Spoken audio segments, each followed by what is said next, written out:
नीलाचल निवासाय नित्याय परमात्मने बलभद्र सुभद्राभ्यां जगन्नाथाय ते नमः। प्रेम से बोलिए श्री जगन्नाथ स्वामी की जय। हरे कृष्णा। आषाढ़ मास का महीना भगवान श्री जगन्नाथ को समर्पित है और जैसा कि आप सभी भक्त जानते हैं, भगवान जगन्नाथ ज्येष्ठ मास की पूर्णिमा के दिन 15 दिन के लिए बीमार हो जाते हैं और उसके बाद उनकी बड़ी ही धूमधाम से रथ यात्रा निकाली जाती है। आषाढ़ मास में जगन्नाथ भगवान की कथाओं को सुनना, जगन्नाथ भगवान की व्रत को करना बहुत ही पुण्यशाली होता है। तो आज मैं आपको सुनाने जा रही हूँ जगन्नाथ जी की व्रत कथा। आप सभी भक्त ध्यान पूर्वक कथा को सुनिए ताकि जगन्नाथ जी आपकी सभी मनोकामनाएं पूरी कर सके। कलयुग में जगन्नाथ जी ही भगवान श्री कृष्ण के साक्षात स्वरूप हैं। कहते हैं जगन्नाथ जी की प्रतिमा में भगवान श्री कृष्ण का हृदय आज भी धड़कता है। देश भर में पूजे जाने वाले भगवान जगन्नाथ अपने पिछले सभी अवतारों के गुणों के साथ भगवान विष्णु के अवतार हैं। यही कारण है कि उन्हें बहुत ही शक्तिशाली माना जाता है। भगवान जगन्नाथ श्री कृष्ण के अवतार हैं और भगवान विष्णु के रूप में पूजे जाते हैं। भगवान जगन्नाथ उनके बड़े भाई बलभद्र और बहन सुभद्रा का सबसे प्रसिद्ध मंदिर पुरी में है, जो कि उड़ीसा में स्थित है। यही कारण है कि जगन्नाथ यात्रा उड़ीसा में बहुत ही धूमधाम के साथ मनाई जाती है। भगवान जगन्नाथ जी का व्रत आषाढ़ मास के सोमवार को किया जाता है और यह व्रत उन्हीं घरों में किया जाता है जिनके घर का कोई भी एक सदस्य श्री जगन्नाथ धाम की यात्रा कर चुका हो। इस व्रत में टेसु के फूलों से पूजा की जाती है, इसलिए इसे 30वां व्रत भी कहा जाता है। इस महीने में भगवान जगन्नाथ यात्रा का भी आयोजन होता है।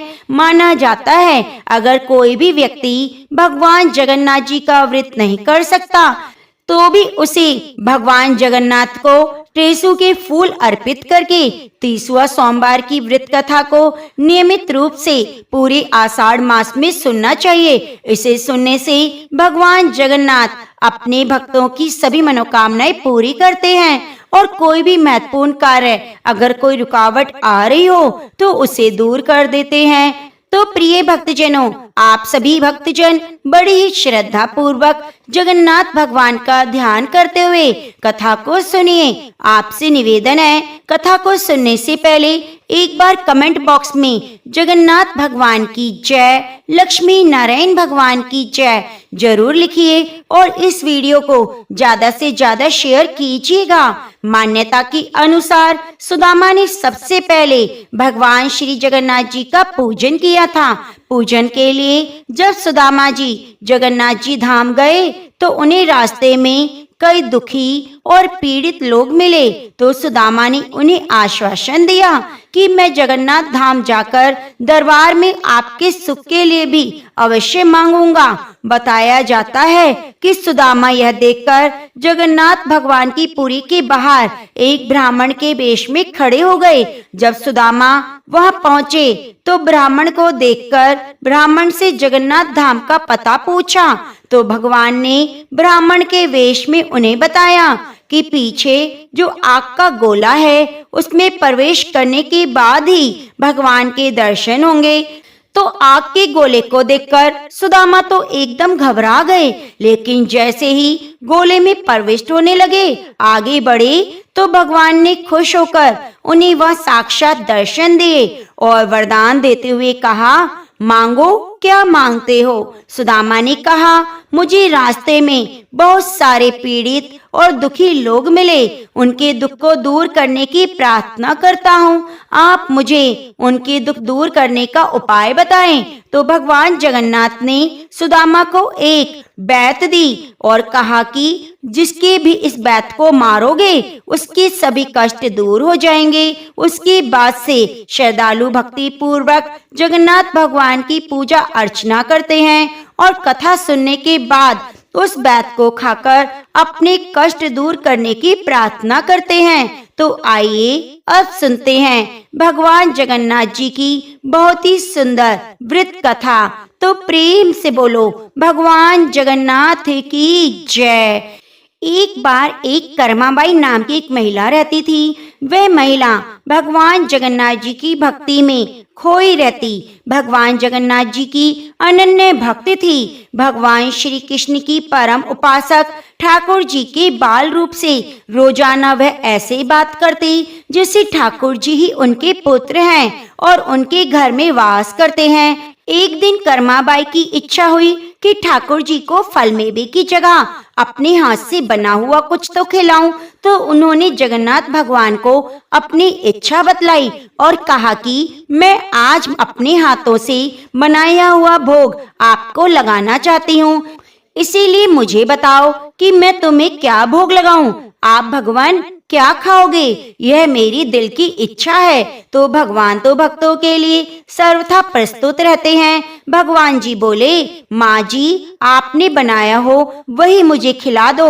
आज तो बहुत जोरों की भूख लगी है और कुछ मत बनाना क्योंकि मुझे बहुत जोरों की भूख लगी है। मुझे इंतजार नहीं होगा, अब जल्दी करो और जो भी बनाया है जल्दी से ले आओ। सुनते ही कर्माबाई तो बहुत खुश हो गई। उसने उस दिन खिचड़ी बनाई थी तो ठाकुर जी को खिचड़ी खाने के लिए दे दी। प्रभु बड़े ही भक्ति भाव के साथ खिचड़ी खाने लगे और कर्माबाई यह सोचकर भगवान को पंखे से हवा देने लगी कि कहीं गरम खिचड़ी से मेरे ठाकुर जी का मुंह ना जल जाए। संसार को अपने मुख में समाने वाले भगवान को कर्माबाई एक माता की तरह पंखे से हवा झल रही थी और भगवान जगन्नाथ भक्त की भावना में भाव विभोर होकर जल्दी जल्दी खिचड़ी खा रहे थे। सारी खिचड़ी खत्म करके भगवान जी ने कहा, मुझे आज तो खिचड़ी बहुत अच्छी लगी। आप ऐसे करना, आप रोजाना मेरे लिए खिचड़ी ही बनाना तो रोज यही आकर मैं खाया करूंगा। यह सुनकर कर्माबाई की खुशी का तो ठिकाना ही नहीं रहा। अब तो रोजाना कर्माबाई रोज सुबह जल्दी उठती, सबसे पहले खिचड़ी बनाती, बाकी कुछ काम बाद में करती। भगवान जी सुबह सुबह दौड़े दौड़े चले आते ही कहते, माँ जल्दी से मेरी प्रिय खिचड़ी लाओ। बस इतना कहते ही कर्माबाई जल्दी से खिचड़ी लाती और भगवान जी को बड़े प्रेम से खिलाती। भगवान जी खिचड़ी खाने के बाद रोजाना तारीफ करते हुए चले जाते। अब तो प्रतिदिन दोनों का ही यह नियम कर्म बन गया। भगवान आते, खिचड़ी खाते और भोग लगाकर चले जाते। अब एक दिन क्या होता है, एक महात्मा जी कर्माबाई के घर पर आए। बोले, माता मैं एक रात आपके आश्रम में रुकूंगा, सुबह जल्दी चला जाऊंगा। कर्माबाई ने कहा, कोई बात नहीं, ठीक है, हाथ मुंह धो लो और भोजन कर लो, सुबह चले जाना। महात्मा जी ने देखा कर्माबाई बड़े ही श्रद्धा भाव से सेवा कर रही है। वो कर्माबाई की अतिथि सेवा भक्ति देखकर बहुत ही खुश हुए। लेकिन यह क्या, जब सुबह महात्मा जी उठे तो देखा कि कर्माबाई सुबह जल्दी उठकर सबसे पहले खिचड़ी बना रही है।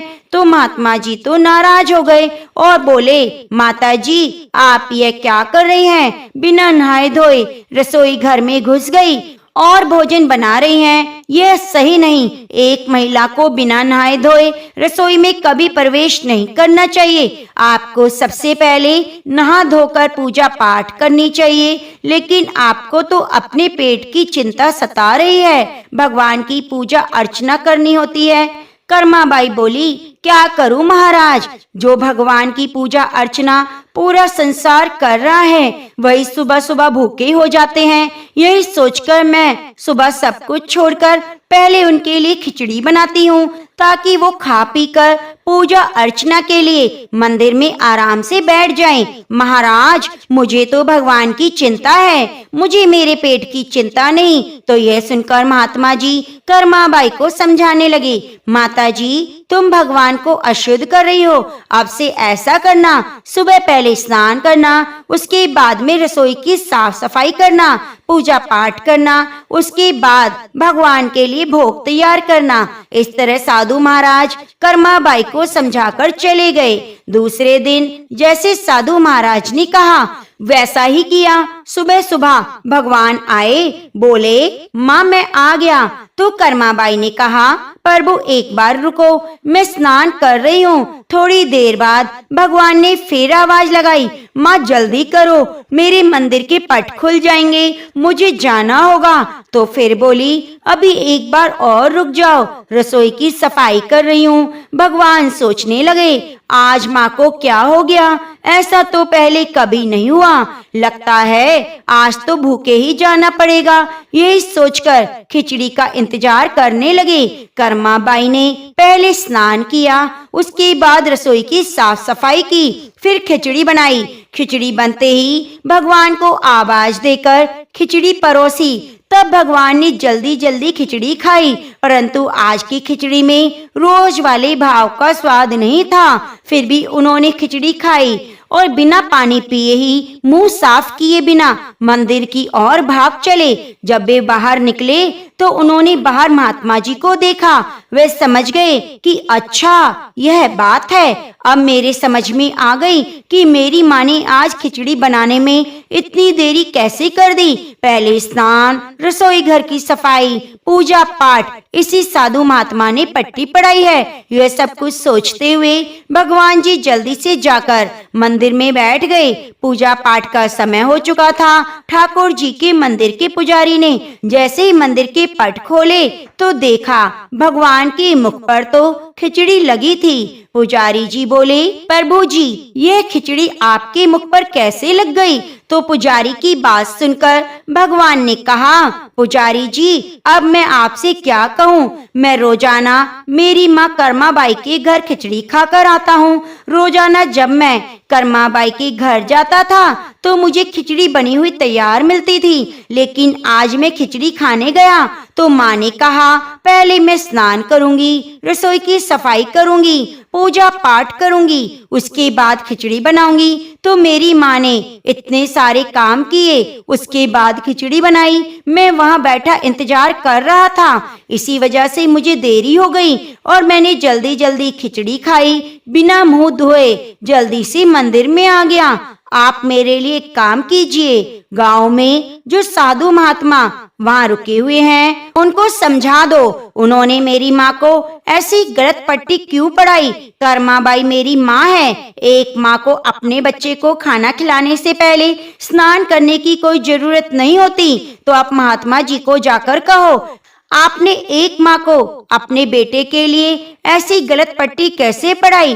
तो भगवान जी के कहे अनुसार पुजारी जी उस गांव में गए और जाकर महात्मा जी से सारी बातें कही। तो भगवान तो भाव की भूखे हैं और यह कर्माबाई तो भगवान जी की माँ है। यह सुनकर महात्मा जी घबराए और जल्दी से कर्माबाई के पास गए और जाकर कहा, माता जी मुझे तो माफ कर दो, यह नियम धर्म तो हम संतों के लिए हैं। आप जैसे पहले खिचड़ी बनाती थी वैसे ही बनाइए, आपके भाव से ठाकुर जी की खिचड़ी खाते रहे हैं। यह सुनकर कर्माबाई तो बहुत खुश हुई, क्योंकि उस दिन जब साधु महाराज के कहे अनुसार कर्माबाई ने खिचड़ी बनाई तो भगवान ने जल्दी जल्दी खाई और बिना पानी पिए चले गए। इस बात का कर्माबाई को बहुत ही अफसोस हुआ। बस पूरा दिन यही सोच रही थी कि मेरे भगवान का मुंह ना जल गया हो, क्या पता भर पेट खिचड़ी खाई भी या भूखे ही चले गए, रात को नींद कैसे आएगी। बस इसी तरह का विचार कर रही थी। तो दूसरे दिन कर्माबाई सुबह उठते ही सबसे पहले खिचड़ी बनाती है और भगवान जी की प्रतीक्षा करने लगी। तभी भगवान जी आए और बोले, माँ जल्दी से खिचड़ी लाओ, बहुत जोरों की भूख लगी है। तो कर्माबाई हमेशा की तरह बड़े स्नेह पूर्वक भगवान को खिचड़ी परोसी, पंखे से हवा दी। तो भगवान ने आज हमेशा की तरह खिचड़ी में वही स्वाद पाया और बहुत खुश हुए। खिचड़ी खाकर भगवान जी ने हाथ मुंह धोकर पानी पिया। भगवान जी ने कर्माबाई से कहा, माँ इस तरह ही रोजाना खिचड़ी बना लिया करो। कल तो आपने न जाने क्यों देरी कर दी। मेरा तो पूरा पेट भरा ही नहीं, मैं पूरा दिन भूखा बैठा रहा। मुझे आपकी बनाई हुई खिचड़ी बहुत पसंद है। आप मेरी माँ हो, आपको पूजा पाठ करने, स्नान करने की कोई जरूरत नहीं।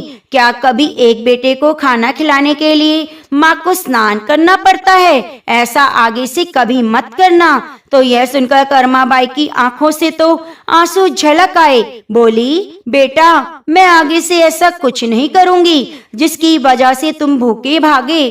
तो इस तरह से सालों बीत गए। भगवान कर्माबाई के हाथ की खिचड़ी रोज खाने आया करते।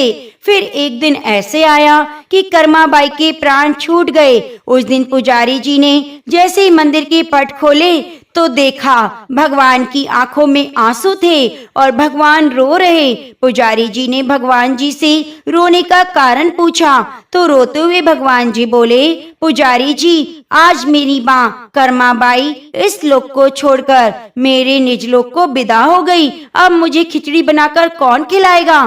तो यह कहकर प्रभु जी तो रोने लगे। तो पुजारी जी ने कहा, प्रभु जी, आप चुप हो जाइए, आपको माँ की कमी महसूस नहीं होने देंगे। कहा जाता है तभी से लेकर आज तक भगवान जगन्नाथ जी को सबसे पहले खिचड़ी का ही भोग लगाया जाता है और तभी से कर्माबाई के खिचड़े के नाम से भगवान का भोग प्रसिद्ध हुआ। इस कथा को पूरी श्रद्धा के साथ आषाढ़ मास में सुनना चाहिए। तो प्रेम से बोलिए, कर्माबाई की जय। हे जगन्नाथ जी, जैसे आपने अपने भक्त कर्माबाई को दर्शन दिए, उसकी भक्ति की लाज रखी, ऐसी अपने सभी भक्तों पर कृपा बनाए रखना। जय श्री जगन्नाथ। प्रिय भक्तजनों, अब आइए सुनते हैं दूसरी कहानी। एक बार भगवान श्री कृष्ण सो रहे थे तो नींद में ही सोए हुए उनके मुख से अचानक निकला, राधे। तो पटरानियों ने इन्हें सुन लिया और सहजी स्त्री भाव से सोचने लगी कि हम प्रभु की इतनी सेवा करते हैं, परंतु वह तो नींद में भी राधा राधा कहते हैं। वह तो पटरानियां सोचने लगी कि राधा जी के साथ प्रभु के प्रेम का रिश्ता कैसा है, यह अनुराग किस प्रकार का था, प्रभु ने उनके प्रति प्रेम का प्रदर्शन कैसे किया, स्वयं राधा जी भगवान के प्रति प्रेम भाव कैसे दिखाई थी। रुक्मणी के साथ सारी रानियां वहां से रोहिणी के पास पहुंच गई और वहां जाकर कहने लगी, हमें राधा रानी और कृष्ण के प्रेम भाव ब्रज लीलाओं को बताइए, और प्रार्थना करने लगी। और इस प्रकार बहुत जिद करने पर माता ने कथा सुनाने के लिए हाथ तो भर दी, लेकिन एक शर्त रखी। रोहिणी जी ने कहा, कथा तो सुनाऊंगी, पर एक बात का ध्यान रखना, श्री कृष्ण या बलराम को बिल्कुल भी पता नहीं चलना चाहिए। इस बात का प्रबंध तुम्हें करना होगा।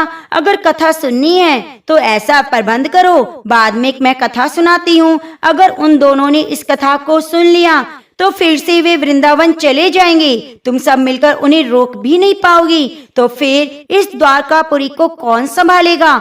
यह सुनकर सबने निश्चय किया कि हम सब एक गुप्त स्थान पर जाएंगी, जहाँ पर सारी कृष्ण लीला कथा सहित कही और सुनी जाएगी। माता जी की शर्त के अनुसार वहाँ पर कोई नहीं जाएगा। इसके लिए सुभद्रा जी पहरा देंगी। तो सभी भाभियों ने अपने लाडली नंद सुभद्रा को पहरा देने के लिए मना लिया। सुभद्रा जी को आदेश दिया कि स्वयं श्री कृष्ण या बलराम जी वहां आए तो उन्हें अंदर ना आने दिया जाए। फिर वैसा ही हुआ। फिर माता ने कथा सुनानी शुरू की। सुभद्रा द्वार पर तैनात थी। माता रोहिणी ने शिव लीला का बखान शुरू किया। भगवान नवजात शिशु के रूप में कैसे लगते थे, किस प्रकार सोते थे, कैसी बाल लीलाएं करते थे। रोहिणी जी इतने भाव विभोर से सुना रही थी जैसे कथा नहीं, यह सब कुछ उस समय चल रहा था। कथा सुनकर सुभद्रा जी भी वहां पर भाव विभोर हो गई। थोड़ी सी देर में श्री कृष्ण और बलराम जी वहां आ गए। सुभद्रा जी को द्वार पर ऐसा बैठा हुआ देखा तो उन्हें शक हुआ। बाहर से ही श्री कृष्ण जी ने अपनी सूक्ष्म शक्ति द्वारा अपनी माता द्वारा वर्णित ब्रज लीलाएं आनंद लेकर सुनने लगे। पटरानियां तो वैसे ही कथा में डूबी थी, भगवान भी भाव विभोर होकर सुध-बुध को खो बैठे। ऐसे हुए कि मूर्ति के समान जड़ प्रतीत होने लगे। बड़े ध्यान पूर्वक देखने पर भी उनके हाथ पैर दिखाई नहीं देते थे। सुदर्शन ने द्रवित होकर लंबा रूप धारण कर लिया। तभी अचानक देव श्री नारद जी वहां आए। जब उन्होंने भगवान के ऐसे रूप को देखा तो वे अचंभित हो गए और अपनी सुध-बुध खो बैठे। कुछ समय बाद नारद जी की भी जब सुध-बुध छूटी तो उन्होंने भगवान को प्रणाम करके कहा, प्रभु जी, मेरी इच्छा है कि मैंने आज आपका जो रूप देखा, मैं चाहता हूँ आपका वही रूप भक्तजनों को पृथ्वी लोक पर चिरकाल तक देखने को मिले। आप इस रूप में पृथ्वी पर वास करें। तो भगवान जी नारद जी की यह बात सुनकर बहुत ही खुश हुए और उन्होंने कहा, तथास्तु, नीलांचल क्षेत्र में अपना स्वरूप प्रकट करूंगा, अपने बाल भाव वाले रूप में प्रकट होऊंगा। आपको धैर्य पूर्वक उसकी प्रतीक्षा करनी होगी। यह सुनकर नारद जी तो प्रसन्न मन से गदगद हो उठे। भगवान ने मेरी प्रार्थना स्वीकार कर ली। उसके बाद नारद जी बोले, हे भगवान, वे कौन सौभाग्यशाली रहेगा जो इस अवसर का भाग्यशाली बनेगा। आप तो जानते हैं मेरी ये बहुत बड़ी कमजोरी है। जब तक मैं बात को ना जान लूं, मैं व्याकुल रहूंगा। प्रभु, क्या मैं कलिकाल के आने तक व्याकुल रहूंगा? यह सुनकर भगवान नारद की चतुराई पर हंसकर बोले कि आपको इस दुर्लभ स्वरूप के पुनर्दर्शन के लिए प्रतीक्षा तो करनी होगी देवऋषि नारद। देवऋषि मालवराज इंद्रदुमन समुद्र के उत्तर दिशा और महानदी के दक्षिण दिशा श्री क्षेत्र में भावनीर मंदिर का निर्माण करवाएंगे। वहां मेरी प्रतिमा धातु या पाषाण की ना होकर स्वयं कलेवर सुरक्षित होगी। वहां मेरा स्वरूप वही होगा जो आपने देखने की लालसा प्रकट की। तो यह सुनकर नारद जी तो तुरंत शांत हो गए और प्रसन्न होकर भगवान की स्तुति करते हुए अपने लोक को चले गए। श्री क्षेत्र यानी जगन्नाथपुरी में इंद्रदुमन द्वारा भगवान जगन्नाथ जी के मंदिर की स्थापना की गई। जगन्नाथ जी मंदिर की स्थापना की कथा यहीं से आरंभ होती है। भगवान नील माधव के इस पुरुषोत्तम क्षेत्र पर सुदूर मालव में राज करने वाले इंद्रदुमन कैसे पहुँचे, इसे पुरुषोत्तम क्षेत्र क्यों कहा जाता है, ये बहुत ही सुंदर कथा है। राजश्री राजा इंद्रदुमन की भाव विभोर करने वाली कथा है। कथा को सुनाने से पहले मैं आपको बहुत ही एक सुंदर बात बताना चाहती हूँ। स्कंद पुराण में भी इसका वर्णन आया है कि आखिर भगवान ने इस क्षेत्र को ही क्यों चुना, इतनी महिमा क्यों है इस क्षेत्र की। यह कथा स्वयं लक्ष्मी जी ने बताई। इंद्रदुमन एक बार ऋषियों की सभा में पहुंचे। वहां जाकर राजा ने ऋषियों और विद्वानों से पूछा, सर्वश्रेष्ठ विधिवत जनों, भारी सभा में एक जिज्ञासा मैं रखना चाहता हूँ। ऋषियों, आपने समस्त तीर्थों का सेवन किया है, मुझे कोई ऐसा तीर्थ बताइए जिसके सेवन से बड़े पाप का नाश हो जाए, जिसके दर्शन से संचित पुण्य का भी नाश ना हो, जिसके मंदिर जी में प्रवेश करने से ही हृदय में नारायण का वास हो जाए। मेरी जानने की लालसा है। इस तरह के प्रश्न से सभा में शांति छा गई। कोई एक स्थान के बड़े में कोई भी निर्णय नहीं ले पा रहा था। तभी वहां एक वृद्ध संत उठ खड़े हुए और बोले, राजन, आपको श्री क्षेत्र जाना चाहिए। वहां भगवान नारायण का साक्षात्कार हुआ है। स्वयं ब्रह्मा जी और सभी देवी देवता प्रतिदिन नारायण के दर्शन को वहां जाते हैं। वहां रोहिणी कुंड के पास एक कल्प वृक्ष है। उस कुंड में भूल से भी स्नान कर लेने वाला व्यक्ति श्री कृष्ण को प्राप्त कर लेता है। तो वृद्ध संत की बात सुनकर राजा और वहां उपस्थित सभी विद्वान आश्चर्य में पड़ गए। तब उस वृद्ध संत ने कहा, एक बार एक कौवे को जल क्रीड़ा की मस्ती सूझी। वह मस्ती में डूबकर रोहिणी कुंड के पास पहुंचा और कुंड में जल में एक डुबकी लगाई। जल का स्पर्श करते ही उसके साथ तो ऐसा चमत्कार हुआ कि तत्काल ही वह पवित्र हो गया और वह श्री कृष्ण के समान देखने वाला हो गया। पवित्र हो गया।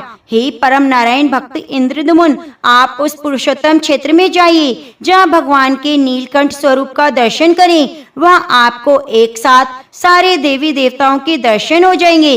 देवतागण अपने अपने लोक से प्रतिदिन भगवान के लिए सुंदर सुंदर पुष्प और भोग अर्पण करते हैं। मेरा कहना है आप उस दिव्य भूमि पर अवश्य ही जाइए। इस तरह से पुरुषोत्तम क्षेत्र की महिमा को सुनते ही भगवान नील माधव के छवि के दर्शन करने की लालसा राजा इंद्रदमुन के मन में उठ गई।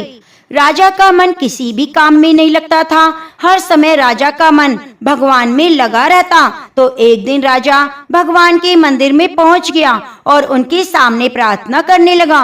हे नारायण, यदि मैं आपका सच्चा भक्त हूँ, यदि मैंने पूरी निष्ठा पूर्वक प्रजा पालन किया है, यदि मैं धर्म पर पक्का हूँ, तो आप मुझे दर्शन दीजिए। प्रभु, उन महात्मा द्वारा आपके रूप के वर्णन को सुनकर मैं दर्शन के लिए आना चाहता हूँ। मैं ये जीवन त्याग दूंगा। मेरा जीवन व्यर्थ मुझे लगता है। आप मुझे दर्शन दीजिए तो ठीक है, वरना मैं प्राण त्याग दूंगा। मेरे जीने की कोई इच्छा नहीं। भगवान उसके सपने में आए और एक देववाणी कुछ इस तरह से हुई। तुम्हें विशेष कार्य के लिए चुना गया है इंद्रदमुन। तुम निराशा का भाव त्याग दो। भगवान नील माधव जी के श्री विग्रह के दर्शन के लिए आज तुम इतने व्याकुल हो। उनकी खोज करो, उन्हें अपनी ओर से प्रयास करो। तुम्हें देवों की सहायता प्राप्त होगी। तुम एक भाव मंदिर का निर्माण करो। उसके लिए उपयुक्त विग्रह की भी प्राप्ति हो जाएगी। तुम्हें समय आने पर देवताओं की यह वाणी सुनकर राजा अचेत हुआ, अवस्था से बाहर आया और अचानक हड़बड़ाकर बैठ गया। भागकर अपनी राजसभा में गया। वहां जाकर मंत्रियों और पुरोहितों को सुनाया। फिर राजपुरोहितों के सुझाव पर एक विशाल मंदिर का निर्माण का निश्चय किया गया। वैदिक मंत्र उच्चारण के साथ मंदिर निर्माण का श्री गणेश हुआ।